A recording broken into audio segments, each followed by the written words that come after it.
I'm really pleased to welcome everyone joining here today to a timely series of conversations supporting the UN's Decade of Action. Our world is confronted with a global crisis unlike any other. The COVID-19 pandemic has taken hundreds of thousands of lives, affected billions of people, and risks eroding decades of development progress. The pandemic has highlighted the fragilities of today's world. But even before the crisis hit, it was clear that we were not on track to implement the Sustainable Development Goals by the target date of 2030. The Decade of Action on the SDGs was launched in January of this year with the aim of accelerating progress and turning aspirations into activation. As the pandemic continues to wreak havoc on societies and economies, the 2030 Agenda and the Paris Agreement are the blueprints for a strong, successful recovery. But we can only deliver on them with the rapid, unified, collective contributions of all: governments, private sector, civil society, academia, and more. We need to find innovative ways of bringing these stakeholders together and maximizing their joint potential. I therefore welcome the development of Sustain Chain by the US Coalition on Sustainability and the Blue Chip Foundation. Sustain Chain is a technology platform designed to match and support peer-to-peer collaboration on sustainability goals and challenges. It aims to empower sustainability changemakers, unify efforts, and bring together the collective power of sustainability practitioners, innovators, and social investors. We know that systems-based change enabled by the best technology has to offer as a pathway to reaching the level and pace of change that is needed to secure our future. That's why technologies like Sustain Chain are so exciting to hear about. Linked to the development of this platform, we will hear a discussion between sustainability leaders, mobilizers, and activists: Jeffrey Sachs, Paul Pullman, Gabriella Hurst, and Jacqueline Corbelli. The discussion will focus on what our future can look like if we can build off this combination of technology and collective action to quicken the pace of change and help fuel sustainability's decade of action. Thank you.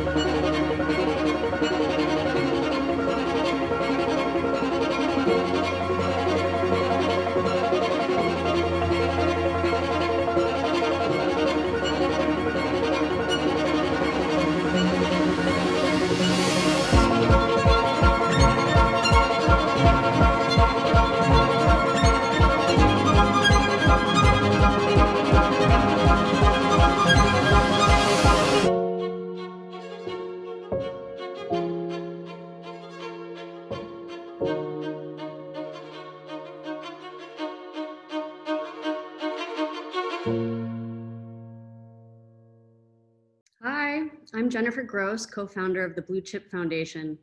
At Blue Chip, we are committed to supporting initiatives that accelerate progress toward the United Nations Sustainable Development Goals.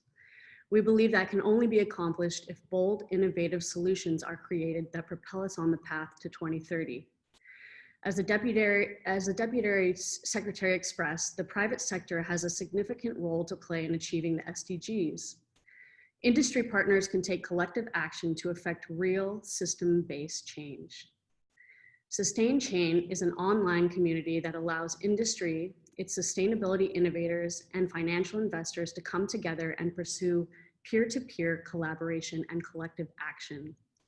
It's a one-stop portal designed to empower sustainability changemakers to rebuild industry supply chains, measure its effectiveness against the Sustainable Development Goals, and provide an efficient route to collective action. When it comes to translating words into action and cutting through the complexity of industry practices, we believe Sustain Chain is built to deliver a decade of action. When it comes to translating those words into action, our following panelists will highlight how technology and innovation can deliver rapid change that we need to achieve the Sustainable Development Goals. It's my honor to now introduce you to Jacqueline Corbelli, Executive Director of the US Coalition on Sustainability, who will open the session for us. Thank you for taking the time with us today. Thank you. Thank you, Amina. Thank you, Jen. Actually, hi, everyone. This is Joanna Hall. I'm going to jump in quickly. I'm Executive Director of the U.S. Coalition on Sustainability and Sustain Chain. We're so excited to kick this off. And before we get started, just a little bit of housekeeping. So the audio has been muted to optimize sound quality.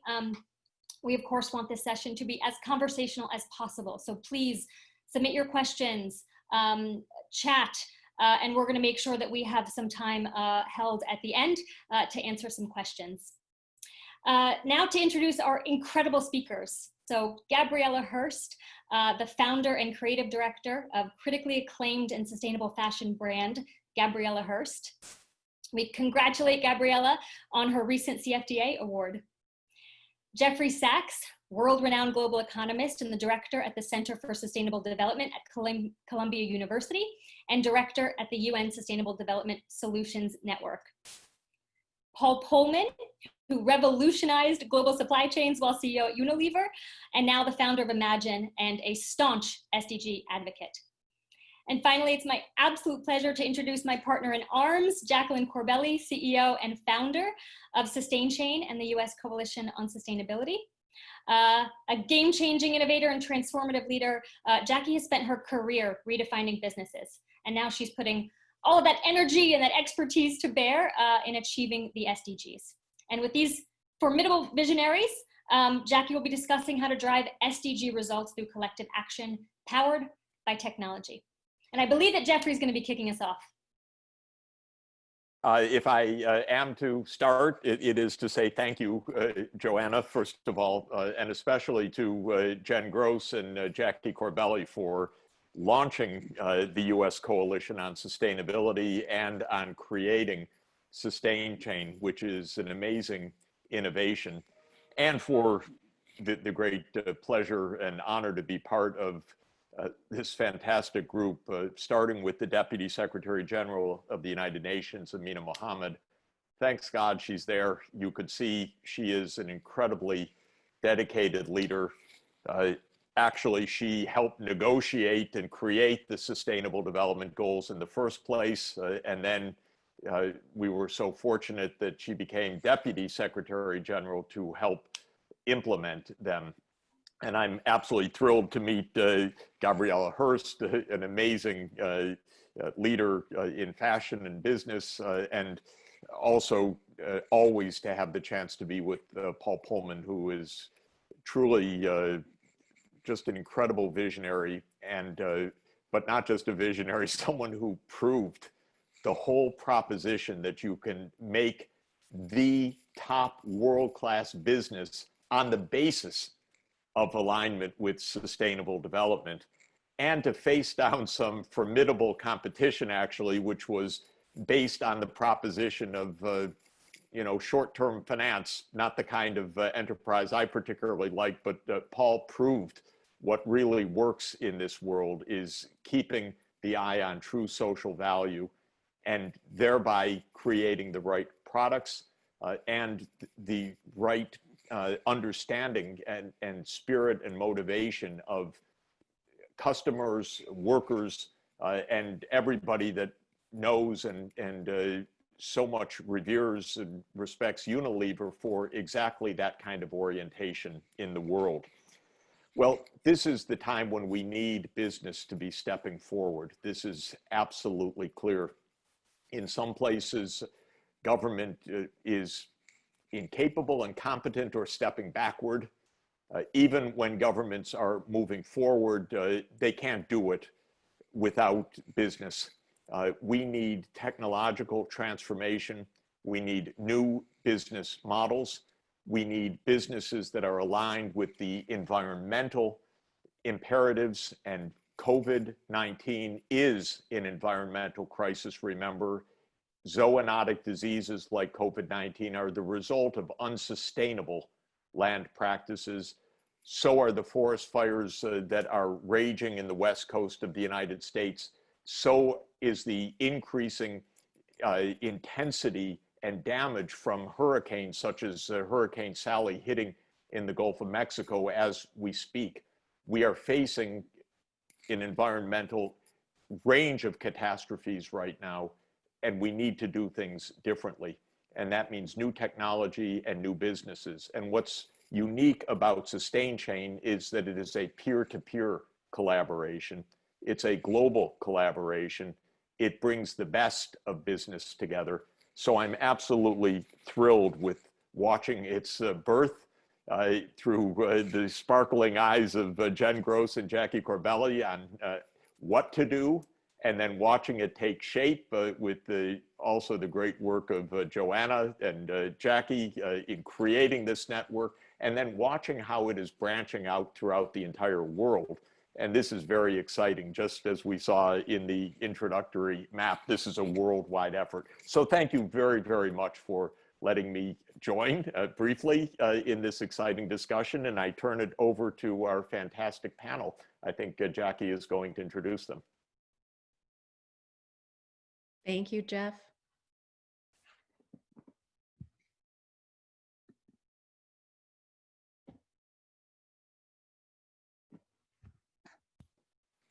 Hello. We see you.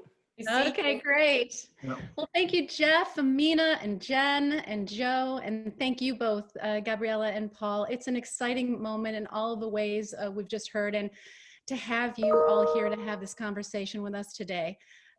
We know that achieving the Sustainable Development Goals is going to take everything we've got, steely determination, laser focus, and to move really, really quickly.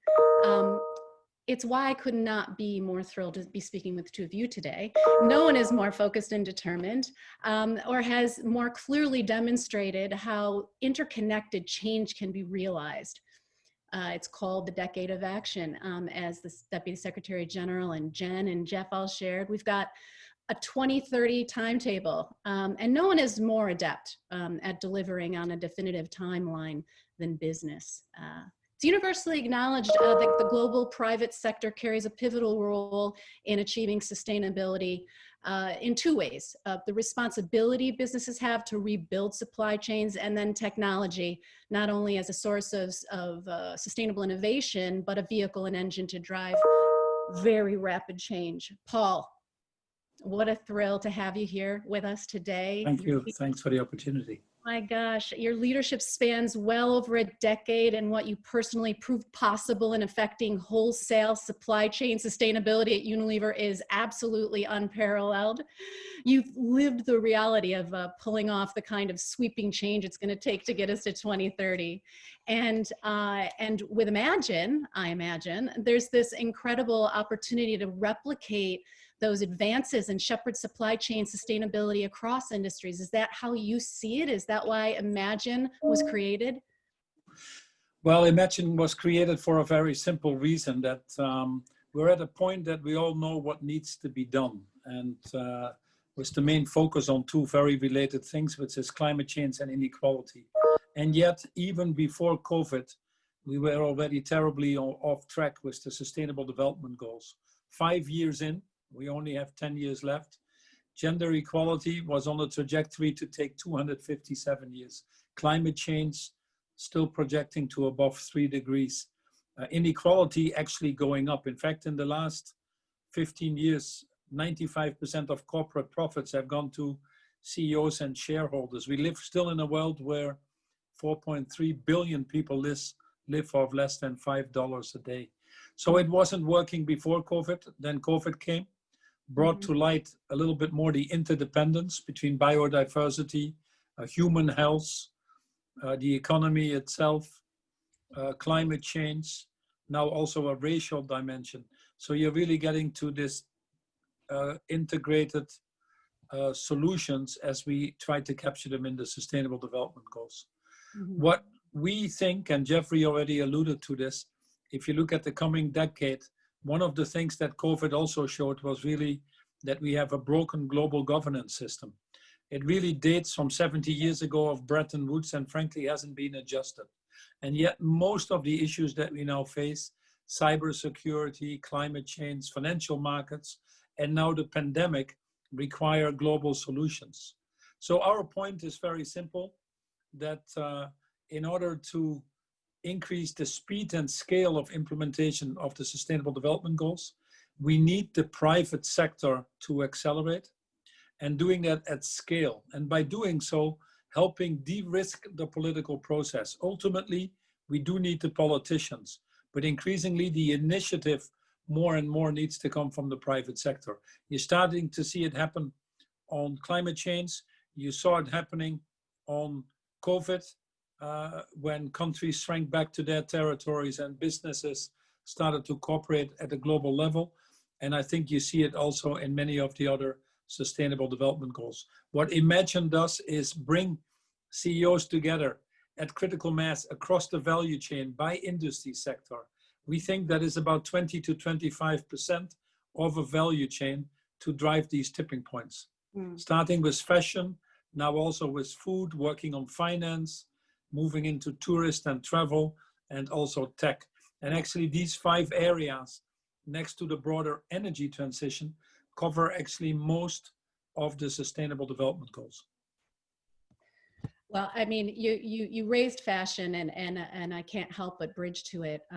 You know, it's with the pandemic, the fashion industry, much like hospitality, and perhaps even more so, is experiencing what many are referring to as an existential moment, right? It's been really exciting to see on our end the dynamism in the whole sort of mission to build back better. And when I think about, you know, the dynamic, determined, exceptionally successful efforts, you know, that are, you know, aligned with what you just described, Paul, I think of Gabriella, and Gabby, does a conversation like this today, perhaps especially during the UN General Assembly, feel like an unprecedented platform for the fashion industry, one that is always led in innovative creativity, but has operated in an old and unsustainable production model? Well, I think that you know, it's across industry. I think that the issue, it's always about waste, right? If we look at it and we want to talk about it, it's waste comes in the food industry. 1/3 of all food gets wasted per year, and the same type of waste happens in the fashion industry. So the whole mentality of our company has been, first of all, controlled growth, really choosing strategically growing versus rapid growth. And we had opportunities. We were lucky enough to have those opportunities come to us, and I mean, humbly saying, wise enough to not be tricked by the glitter, and decided to actually take what are the 2 values that we grow our business in, which is long-term view and sustainability, which is the values I learned in Uruguay growing up in a ranch that my family's been there for 6 generations. So I think that the thing we are trying to tackle is waste, and because that affects everything we do, and 80% happens in the design table. And we've been operating under the environmental crisis, and how it gonna world look in 10 years from now with water shortages, and how we're going to do business in that scenario. So focusing on creating a product that is high quality, but still creating desirability, because no one buys you for your good intentions. It's really something that propels us. But the question is, and I hear it coming up and up all the time, is we have the things to change. Can we change fast enough? Yes. And the pandemic has showed us that we can change fast enough. If there's one positive silver lining of this, is that we can change fast enough our behavior.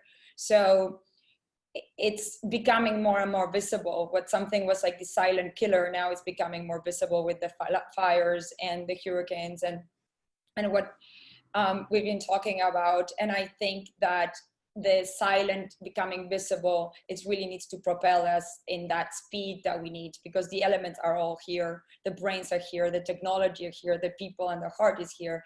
And so I think that now we know that we can change with speed. Let's do it. Well, go ahead, Paul. Do you want to say something? No, I said, well said. We could not agree more. Yeah, absolutely. And fashion is such an important element of it. So the standard you set and the initiative you've taken is absolutely key to show the world that you can have sustainable fashion. that it's an industry that obviously has a lot of reason for being, and many in the fashion industry are trying to do a lot of good things, making leather from mushrooms, getting out of the anorexia with models, going to sustainable sourcing, natural dyes. There are a tremendous amount of initiatives in the industry. But unfortunately, with the growing middle class, the increased move to fast fashion that makes us all hoard more and more clothes, the trend is not our friend. This is an industry that will absorb 20% of our carbon budget if we don't change the course. A major destroyer of biodiversity, cotton being a big part of it. And actually 46% of plastic in the oceans isn't the bottles you see, but it's really the microfibers from your clothes. And the industry historically has not really cooperated nor taken responsibility of the value chain. I think one of the key things that need to happen with companies moving forward is that although many of the companies will outsource their value chains, they cannot outsource their responsibilities. And people are demanding now more traceability, better labor standards, more sustainable practices, human rights, and all the other things. And companies that understand that, like Gabriella is leading, will do well in the future. Companies that don't will miss the boat. And some of these issues cannot be done by individual companies. How do you move a market to regenerative cotton is something you need to do together. How do you get out of single-use plastics is something you need to do together. And that is why these coalitions, or what you now have created with Sustain Chain and bringing all these interesting partners together, is really the way forward. This is the moment for transformative change, and that can only come from courageous partnership. That's right. I could obviously could not have said that better. And when I think about what both of you are saying, it moves my mind to one of the other things that's going to have to happen in order to get there fast enough, which is we're going to have to not only move together through a concerted effort, but we have to watch that replication and propagation happen in a pretty sort of fast-paced way. Paul, just a quick question for you on that. Do you find that you're able to sort of leverage everything that you did to succeed so well and in such a big way with Unilever? Do you see that knowledge on how to build systems-based supply chains is something you can pass on and help other companies and industries replicate? Is that how are you approaching that at Imagine?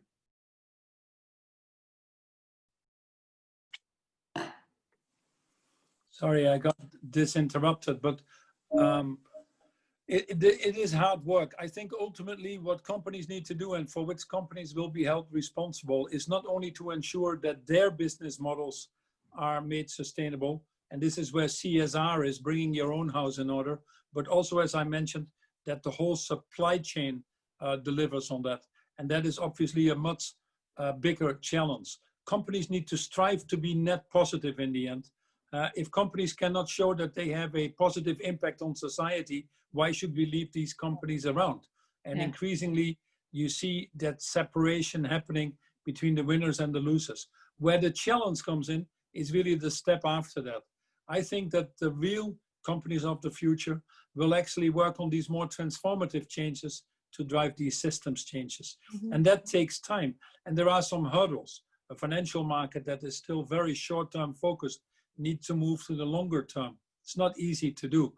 An economy that is take, make, waste, and is more linear, needs to move to circular or regenerative.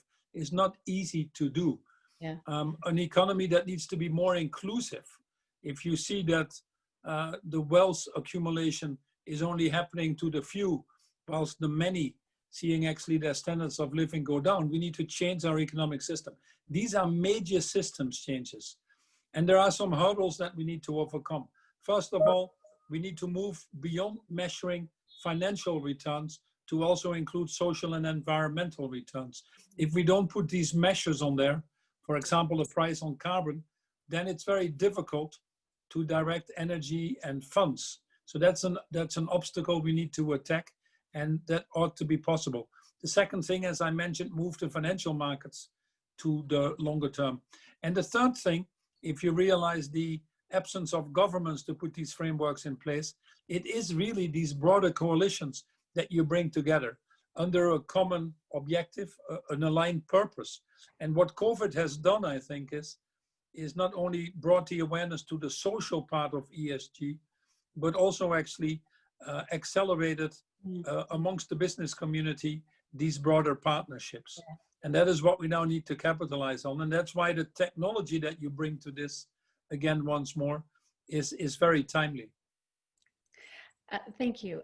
Gabriella, can you speak to us a little bit about your perspective on how to ensure that there is enough collaboration and knowledge sharing amongst brands similar in size to Gabriella Hurst, and that occurs rapidly enough? How do you think about that?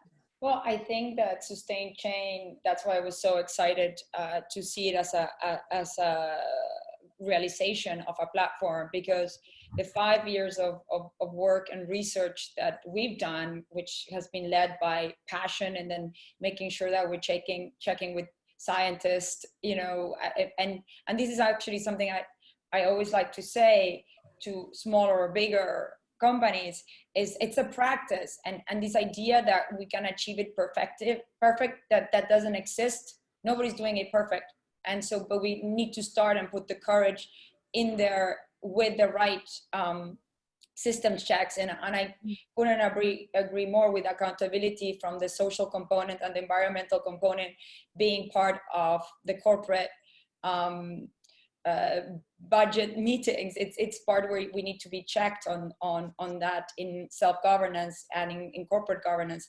But I think that what we've done in 5 years now with Sustained Chain, you can do it in 5 minutes. If Gabriella Hurst of 5 years ago would have Sustained Chain, I would have access to all the knowledge that we went in our little route founding. And now that all these vendors, and what I'm so excited about Sustained Chain is that you have these two aspects to it. You have the learning aspect, and then you have the action aspect of it. Because if I have the knowledge but I cannot act on it, and we have to acknowledge that what happens is that our brains paralyze when the huge concept of what climate change is, and some people are paralyzed in trying to absorb and the confusion of it. So I think that the clarity of a platform like Sustained Chain, that as a small, medium, or large term practitioner of sustainability, having access to learning and the tools and getting to the peers and the vendors where you can achieve your goals are key. So I'm very excited that this has accelerated. So again, we're talking about speed. And then there's one more point I like to say, talking to Paul, because I try to stay away from cotton, and I can do it because of the luxury product that we've done. And I've always paid attention to the fibers, how and the pesticides and the herbicides, because we're losing our insect world, which is the fibers of our planet. They're the decomposers, they're the pollinators. Without them, this is environmental chaos. And so I think that the main thing that we need to realize when it comes to fashion, that this acceleration just happened a few decades ago. So I always say that in technology, when it comes to energy, because everything takes energy, even this Zoom meeting is taking energy, and this energy is coming from somewhere, right? So that the energy we move to the future with nuclear, with renewables, and we stay away from coal and burning death, which is what I call fossil fuels, because they are dead organisms from an analytical time. People tend to forget that. But when it comes to fashion, we can look at the past.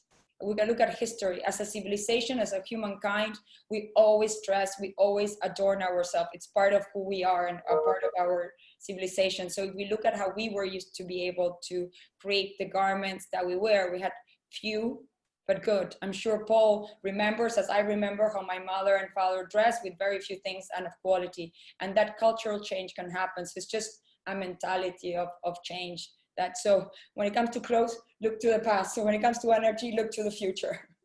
I love it. I love it.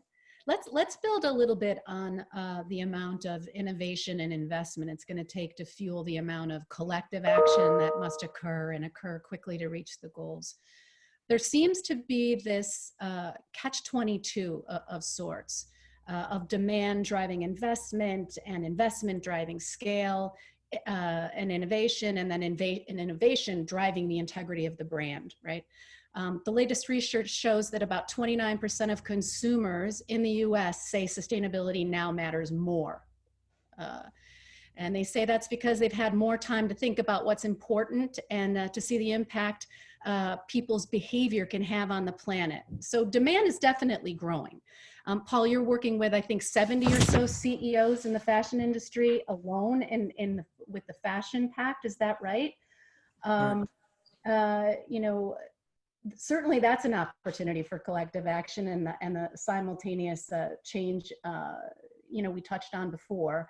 How does investment in innovation and leveraging important technologies to create that connection across supply chain and value chain components get accomplished in your approach at Imagine?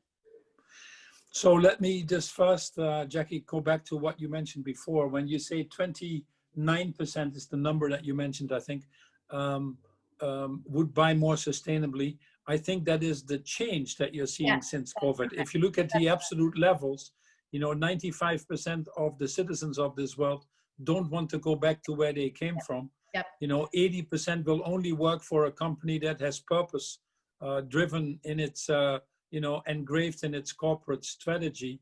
And I think what you increasingly see is that sustainable choices, obviously you need to have the right fashion, I imagine, or the right taste if you sell food. So there are some basic requirements, but the other criteria are increasingly being put to the foreground. And it is going to drive all of our purchase decisions. There is no question about that.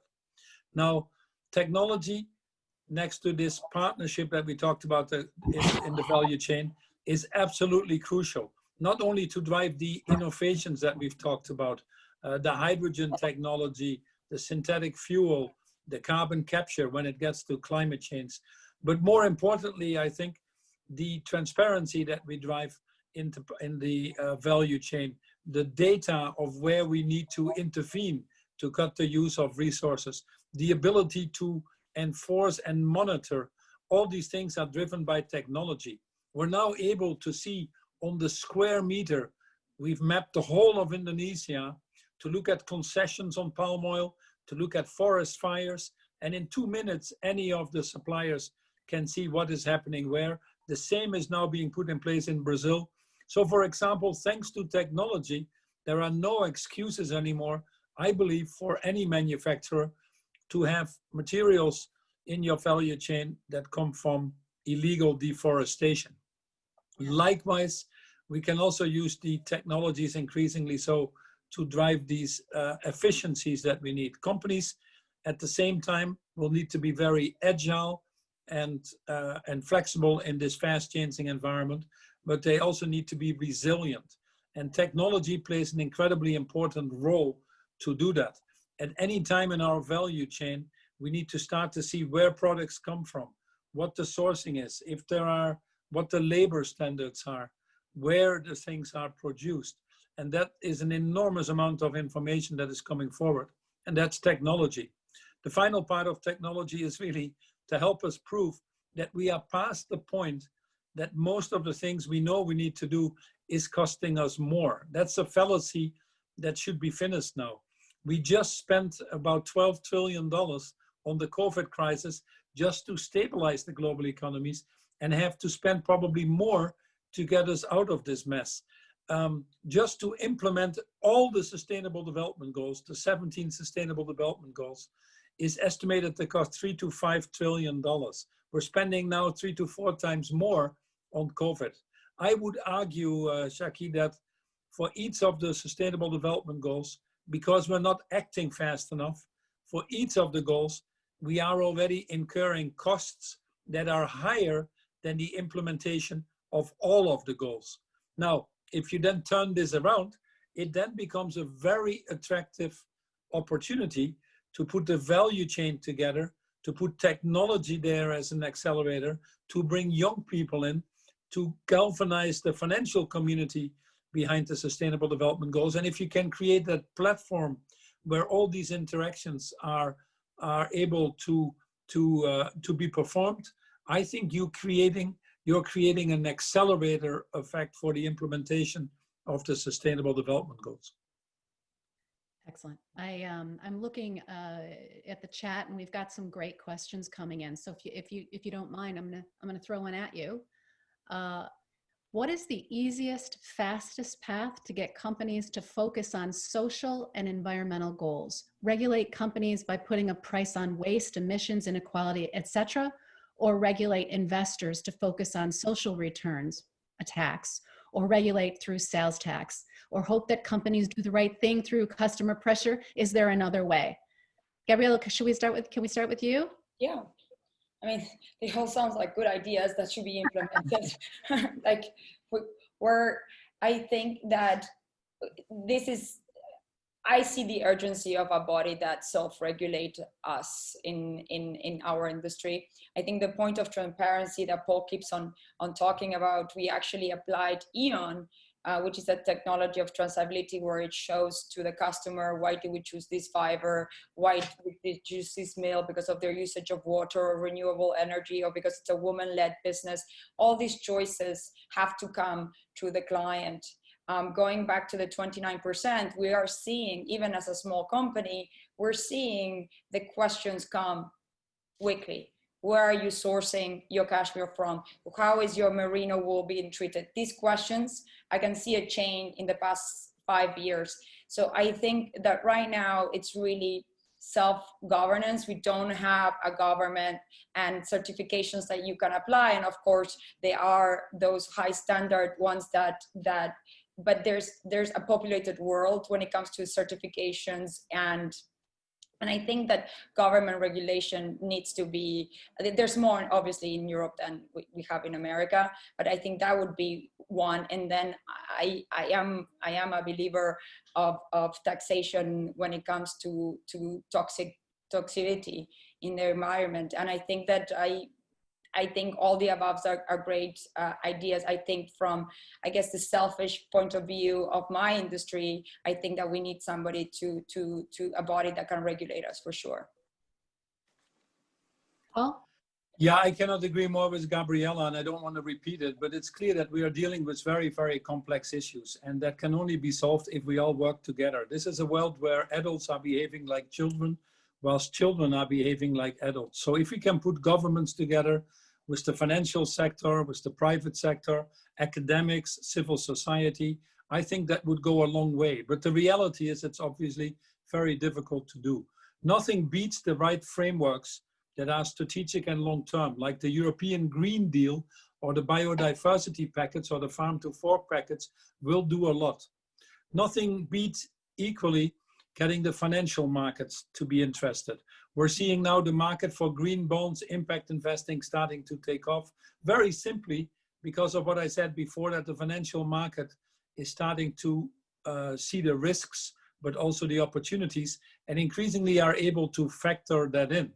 A company that is more diverse now, we have enough data to show that it's also more profitable. A company that puts purpose at its core is also more resilient. A company that has better relationships with its partners in the value chain has done better during the COVID crisis when value chains got disrupted. So the financial market next to government is the second thing. And the third thing is really to get the broader coalitions of businesses by sector to get together. I always say we should not compete for the future of humanity. That would be outright stupid. WWF just issued a report that in the last 50 years only, which is my generation, we've lost 60% of all wildlife. If you look at Latin America, which should be equally concerning, that number is 92%. When is it our turn? So the ultimate change will come when we value what matters. The way we currently measure GDP is a very narrow way of measuring it on the financial success, producing more output, more output, more output, and that is what we call growth. But do we really measure what counts? We measure war, we don't measure peace.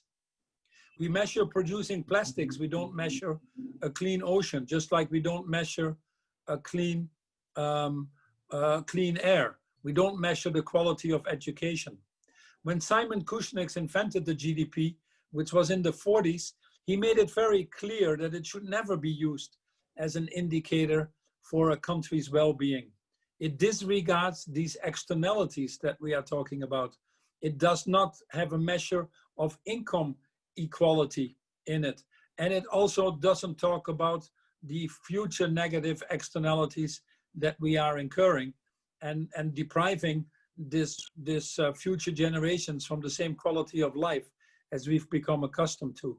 So ultimately, we have to change the definition of success, which is really broadening the definition of GDP and starting to chase the right numbers, not the wrong numbers.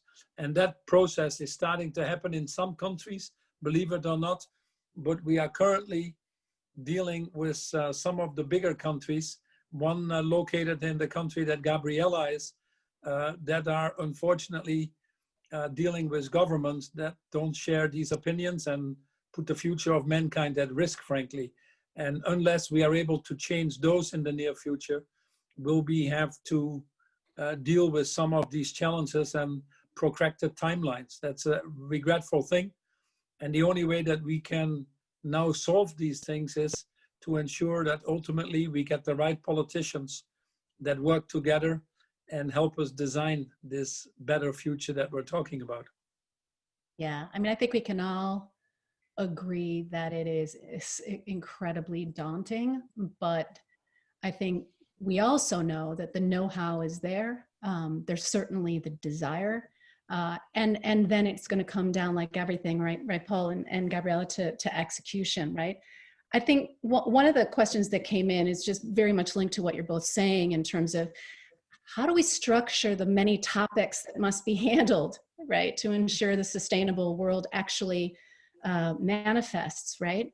And they related another question, which sorry relates back to what you both mentioned on sustain chain, which is among other things has a matchmaking capability, and what they're asking is what we know in terms of how does the inspiration, right? What we notice is that there was a challenge in all of this. You know, how do you connect easier? How do we work together? How do we learn from each other, and so on? But as you both know, creating a technology doesn't make it so that everyone just starts to do the thing that they said, if only they had the tool to do it, they would move faster and move with greater intention. How can we inspire people to collaborate and move in the ways that they need to now that the technologies are there, right, to drive those changes? These are tough questions, but you guys are really smart. I don't know, Paul, do you want to go first? Or you? No, okay, I can give a quick answer, Gabriella, and thanks for that. But I think at the end of the day, we know what needs to be done. We as mankind have never been so forewarned about what is going to happen. And frankly, we have never been so forearmed with solutions to do something about it. We know how to build toilets, yet we have 1.5 billion people still in open defecation. We know how to provide education. We still have 246 million children deprived from that. We also know how to build houses or produce food without destroying the forests. Yet, collectively, we're not living up to the challenges to address these. And so technology undoubtedly will help. But at the end of the day, the biggest thing that we need is a collective consciousness. This is a moral crisis above all, and we need these courageous leaders. Interestingly, the French, the word courageous comes from the French word cœur, which means heart. So we need to go back to bringing humanity back to business and work from the heart and the brain at the same time. And unless we create these bold and brave leaders, will we not tackle these challenges at the scale and speed that is needed. To put these partnerships together that you talked about require all of us to move into an uncomfortable zone. All of us to stretch beyond the normal. Business as usual is not going to make it anymore if we want to bend the curve. So ultimately, we're talking about a collective consciousness. Ultimately, we need people that understand that by putting the interest of others ahead of their own, they're also better off themselves. And these are the type of leaders that we need: purpose-driven, partnership-focused, intergenerational minded, that put the interest of others ahead of their own. And that's why we cannot stress enough that we need to invest in human capital. And fortunately, many of the young, Gabriella is a good example of that, exhibit that. And I've always said, don't give them only a seat at the table. It's probably time that we give the young people the table itself.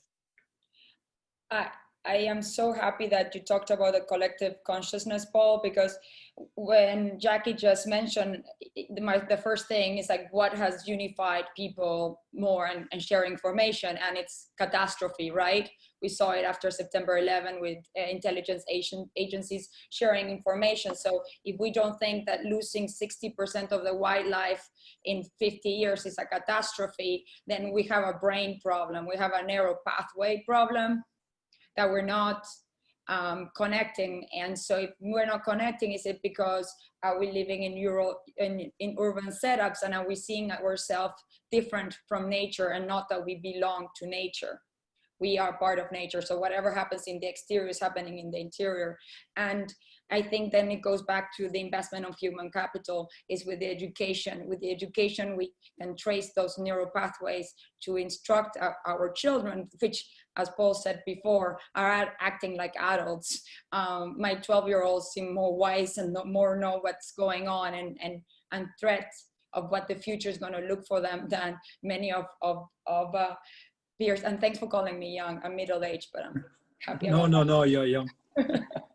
and so I think it's bottom that it's we have it. It's if we're not reacting, it's a collective consciousness, and education. I think it's, as always, ends up being the path where we have to invest. I think that business is also known for another nature, if you will. It's part of one of the revelations from the Millennium Development Goals era, Paul, as you well know, is sort of the one that said, my God, business is really pivotal to all of this. And it was wonderful, but there's also a little bit of concern regarding businesses, the other part of business's nature, right? And what it's driven by.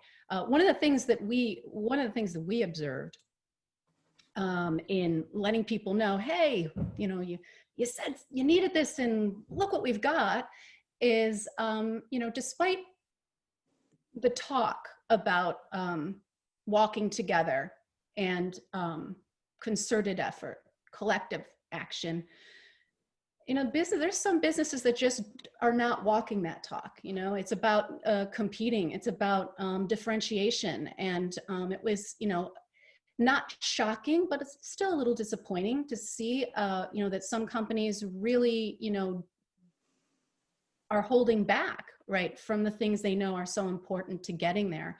One of the questions that's come up that's sort of related is that, from the standpoint of shareholder value and how that impacts decision-making in businesses. Paul, should we be concerned about it?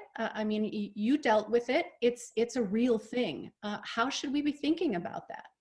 No, absolutely. And we don't want to be naive. There are always free riders. And that's why I want to be very clear that in order to move society forward and implement these broader system changes, we need everybody to put their shoulders under that. And ultimately, business alone, if you run a business, you probably can do 40% what is expected of you. If you work together with your value chain at an industry level, with a little bit of luck, you might push that to 70%. But ultimately, the 100% and the transformations that we've discussed require governments to be actively involved as well and putting the right frameworks in place. What is helping us is a few things. The consumers are voting. They are increasingly making their voices heard at all walks of life. So do the employees. I have never thought that I would see so quickly walkouts from employees because their companies are not aggressive enough on climate change, because they're giving mattresses to the border where parents get separated from their children, because they work on face recognition for a government and feel that that is infringing on human rights. Employees are speaking up.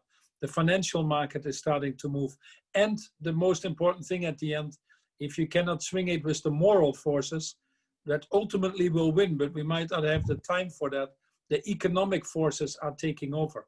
Increasingly, we see that companies that really internalize the more environmentally and socially sustainable models are also putting in a better financial performance. That was the case for Unilever, outperforming its industry over 10 years. At that time, we didn't have the facts, lots of cynics and skeptics along the way, but we proved them wrong to some extent. And increasingly, we see that. One of the positive things Gabriella was mentioning with COVID was the speed with which we now can act. But another positive thing is that it really has shown that ESG investing, or companies that run a longer term multi-stakeholder model in general, tend to weather this storm better than anybody else. So I think that is encouraging, but to really solve the issue ultimately, we do need to get governments on board.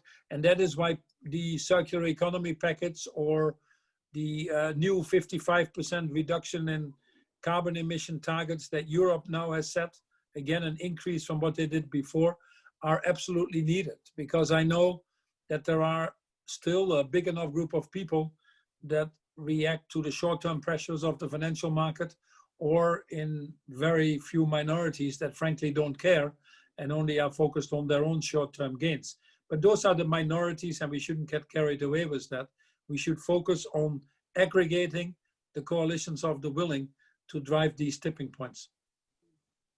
And Gabriella, you've designed this eponymous fashion brand off what I call a clean sheet of paper. That's, you know, a leading example of a company that from day one and the ground up was built sustainability into all aspects of the business. Does it? Can you add to what Paul said? Do you have your own perspective on this nature of business and sort of that tension, right, between wanting to do what's right, looking at the illustrations that, like Unilever, that you can do well and do good and do well at the same time? What are your thoughts? I can give you a concrete example. I thought we didn't launch this company to be leaders in anything. We launched it because I love what I do. I'm passionate of what I do. This is my second time in the rodeo. And when I inherited my father's ranch, I wanted to learn more about high quality tailoring. I had started a business before with $700, and I managed to grow it. And now I had another opportunity, and I really thought about why put another fashion brand in the planet. I really use my country girl practicality mentality in all of this, and it really was, if we're going to create a product, it had to be superior than anyone else's in every part of that, encompassing what it meant for the environment, from a social perspective, with a purpose. I believe there's no space anymore for non-purpose driven companies. I really do. And this like discussion of we're going to be environmental or not, you have to be an environmentally sound company. That time is past of questioning. But I think that our main driven values have been long-term view, which is what you have as a farmer, and sustainability. And we had pretty rapid success with our handbags in like the second year. And there was this opportunity to more than double our business if we wholesale. So it meant that we would be selling to all their higher end stores around the world a product that they were desiring. And when I looked at the business plan, meant taking double the amount of natural resources from the planet to making the same amount of money at the end. So the only reason, so that was not sustainable. And the only reason you would do it is to create your name very well known, very fast. And that is not part of our long-term view. So we decide, no, we're not going to grow that quickly. And that's takes some, conviction to make sure that you're not going to be tempted, and maybe some being a little older. And when the pandemic hit, I'm so happy that we have a lean and nimble team, that we were not this much bigger company, that we were able to adapt and change. When we couldn't hit our revenue goal for this year, then we immediately moved the goal into what's the best thing we can do, preserve the best team and come out of this pandemic with our human team, our human capital, the strongest possible. So I think that those, maybe we're not rapid growth, but I think in the long term, 10 years from now, I think some of the big guys are gonna feeling a dent of my car into them. I love it. I love it. Need to watch out. This has been incredible. I'm sure everyone who's listening is really driving, getting so much out of this conversation with the two of you. We've got a couple of minutes left, and I want to ask you both one more question. I think one of the things that the talk is highlighting as I reflect on it is that this sort of big system-wide change really can't happen without the simultaneous efforts of individual smaller players and then massively scalable massive supply chains from global conglomerates. So big, small, getting to the destination is going to take both. And given our pretty brief timeline, a concerted effort in hyperdrive, right? And that can only come with tech, as we've talked about. So give us your final thoughts on what it's going to take to come together as companies, investors, and innovators, and the one action that from your perspective will tell us we're on the path to the type of next level collective action and impact it's going to take to get to 2030. One thing. Well, in the US, you got to do one thing only, November 3rd. You gotta go there and vote. That's the most sustainable thing that you can do all 2020. Go cast a vote if you're in the US. I love it. Paul? Well, the main thing is get into our mindsets that we're not here in this world for ourselves. Most of the people that probably will listen to this webcast didn't have to deal with food security issues when they grew up. They got nutrition, so they're most likely not stunted. I'm only talking to you because I got free education in the Netherlands, where I was born. We were very, very lucky to belong to the 5% of the world population that won the lottery ticket of life. And we didn't do anything for it. So my only point is, and requirement to solve all these things is that if you have won your lottery ticket of life and belong to the 5%, then it is your duty, it is your obligation to put yourself to the service of the other 95%. Only with that collective action around this common shared purpose will we solve these issues of humanity, because they're ultimately issues of humanity, not planet, that we've been talking about in this wonderful session. And we are at the end of that wonderful session. And everybody, there's only one way to get there, and it looks like this. Paul and Gabriella, I couldn't thank you enough. Thank you so much for sharing your valued insights with us today. No, thank you, Jackie. Thank you, Bob. Such an honor to be with you and to listen to you, and an honor. Thank you so much. Likewise, you guys are wonderful. Stay the course. We need you. Not going anywhere for now. Hope to see you soon. Bye-bye. Bye-bye. Thanks. Thank you all.